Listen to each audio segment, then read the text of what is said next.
Yo soy tú mismo. Escuela de sabiduría de la no dualidad. Aquietando tu mente para siempre. Bueno, em, las basanas, estas inclinaciones que decimos que son como los gendarmes de ego, los generales de ego, tienen una misión fundamental y es constantemente contribuir a una misión secreta que normalmente ego quiere mantener bien guardada o a buen recaudo para que no sea reconocida. Y son las pulsiones de muerte. Todo aquello que contribuya a que se pueda cumplir el gran cometido o el gran propósito de ego. Nosotros creemos que somos autocreados, como cuerpos-mentes. Mi madre y mi padre me generaron a mí y yo puedo generar una vida, como este cuerpo. Todo el mundo cree que puede generar una vida y cuando tiene un hijo, mi hijo mío, ¿eh? Yo y mi mujer, los dos, engendramos a este hijo, lo creamos. Pero claro, lo que no nos cuenta ego, lo que cuesta y se tarda mucho tiempo en develar, es que la misión solo va a verse cumplida cuando mate a mi propio engendro, y esto me recuerda a la película de Frankenstein, la obra de Frankenstein, y me sienta de nuevo como el creador resucitándolo. Pero para eso tengo que matarlo. Primero. Y así puede estar siempre fabricando cuerpos, acabando con ellos. Y para acabar con ellos no puedo hacerlo de una manera evidente que sea reconocible toda mi maldad y toda mi oscuridad. Tiene que ser silenciosamente, comida malsana, que se come y parece que no hace nada. Tiene que ver con eso, las pequeñas enfermedades que se puedan ir generando, los malos hábitos, los pensamientos que se van albergando en la mente y que se van de alguna manera em, pasando por alto y que van nublando la mente, que la van pudriendo poco a poco cada vez que dejas que se albergue en tu posada un pensamiento acerca de miedo, acerca del odio, acerca de la envidia. Con todo ese darle cabida, atención, espacio a los pensamientos, se va procurando toda esta autodestrucción sigilosamente. Porque hay un plan de fondo de este ego que es demostrar que Dios, el ser, Bhagavan, como le queramos llamar, no es real. Yo creo y destruyo los cuerpos que fabrico y tú has de someterte a mí, tú como el jiva, como el personaje, ¿no? Pero me gustaría ir más al corazón de tu pregunta porque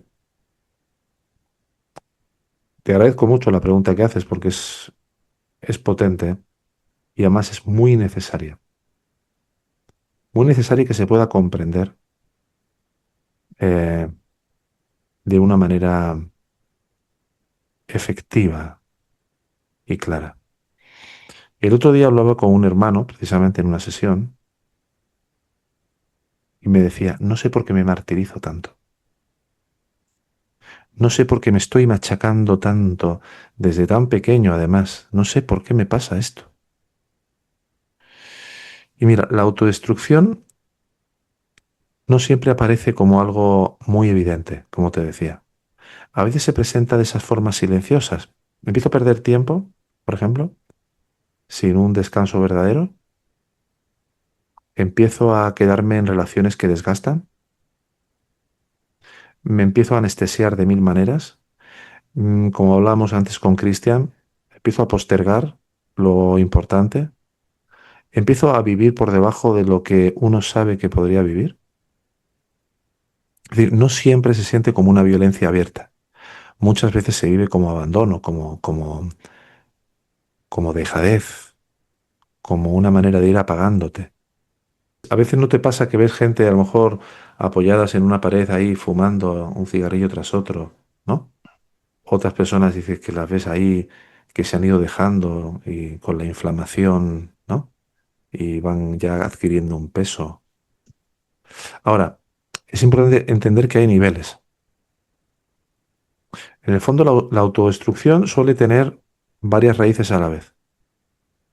A veces es una forma de no sentir. Por ejemplo, hay dolores, hay vacíos, hay culpas, hay rabias, hay vergüenzas que resultan tan difíciles de sostener que la persona termina buscando algo que la adormezca, que la distraiga, que la saque de sí. Pero no porque quiera morir conscientemente, sino porque en determinados momentos no sabe bien cómo puede vivir con lo que siente. Hay otras veces en las que es una forma de castigo, ya más evidente.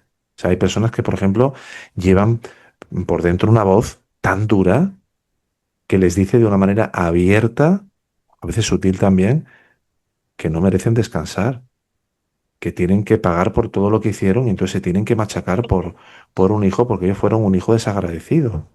Claro, hoy hablaba ayer, perdón, con una hermana y que ya tiene una determinada edad y decía, a ver, es que si tú te dejas ir,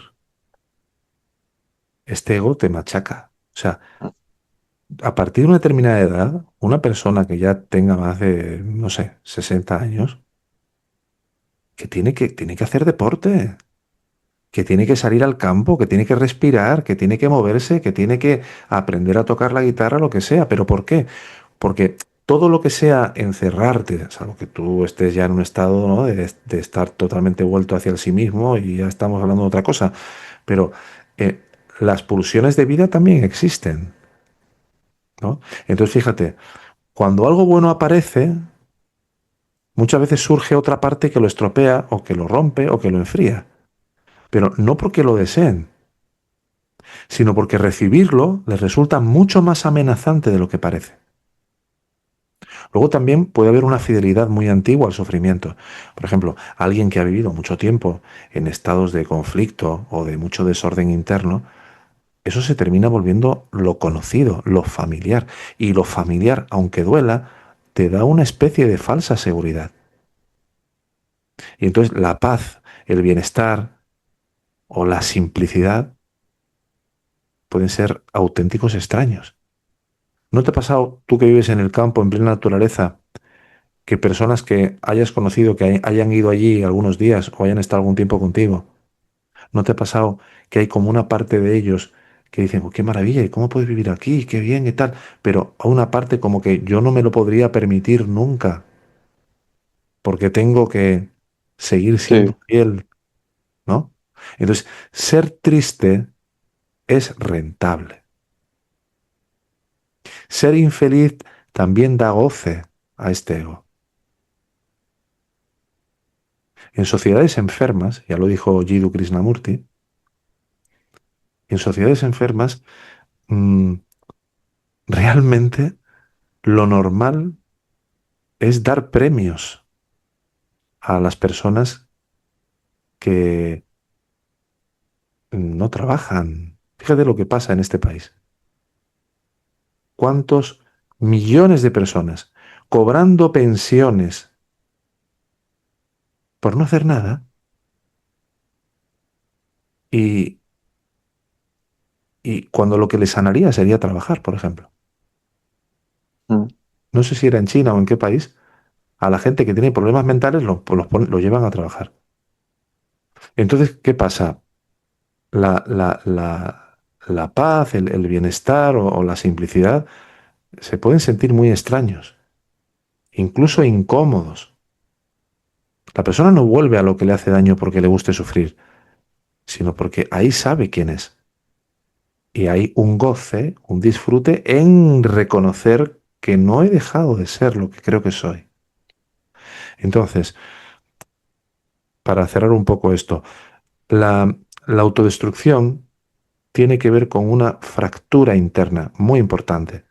Hay una parte de la persona que quiere vivir, que quiere crear, ordenarse y salir adelante, sí, pero hay una parte que está herida, que está cansada, que está resentida o vacía y que te tira hacia abajo. Entonces, mientras esa división, que es lo que venimos a resolver en esta escuela fundamentalmente, porque cuando nacemos venimos totalmente escindidos, totalmente fragmentados. Un niño dice, no, un niño, el niño está en un estado casi como el ñani y un pimiento. El niño puede tener menos contacto con la dimensión oscura de toda su paquete de basanas, pero eso se va a empezar a desplegar conforme el niño empieza, o sea, lo que sea un niño que venga que ya ha tenido, ¿no? Ramana ya había tenido, ¿no? De los 14 años, ¡plum!, se acabó. Pero mientras esa división no se vea con claridad, la vida se convierte en una lucha interna donde uno mismo se vuelve terreno de batalla. Por eso creo que tu pregunta es tan importante, porque no se trata solo de dejar hábitos malos, se trata de comprender qué parte de ti todavía sigue buscando destrucción. D- O sea, los niños vienen a este mundo muertos de miedo. Los recién nacidos se vienen fragmentando de una manera que es brutal.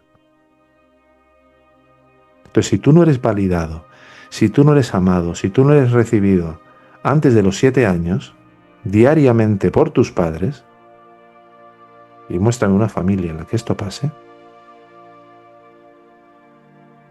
un caos. No vas a ir bien en este mundo. Vas a empezar a destruirte.